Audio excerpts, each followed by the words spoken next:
Hey, it's Tanya again, and I'm back with divorce hack number 19, and it's about who's going to stay in the family home.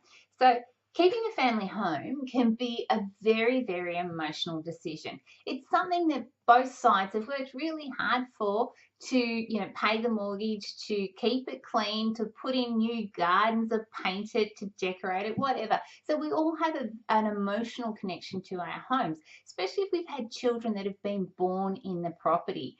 So, the family home can cause a lot of issues when it comes to a separation or a divorce. Now, as part of the property settlement, there needs to be a long-term benefit in keeping that house.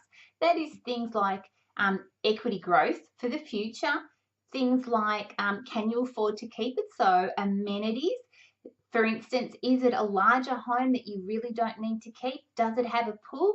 Now, if it's got a pool and it's going to cost you quite a lot to run it with electricity bill, yet you're only using it, say you're in Melbourne, you're only using it for a month a year, well, maybe it's not worth it, but you might be up in Queensland and you live in it. Completely different kettle of fish.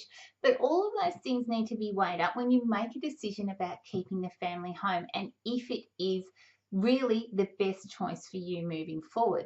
Now, in my position, I had to sell my family home and I was heartbroken about doing it because I'd spent such a lot of time, in the garden making it look beautiful and all the rest of it. And in hindsight, when I look back, to be honest, it was the best thing I could have done because I no longer walked around a property with all of these memories. I was able to start again fresh.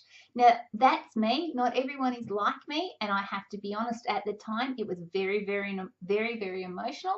But look where I am now. It worked out for the best. But it's really something that you should be considering and thinking about. Staying in the family home, is it really the best thing for you?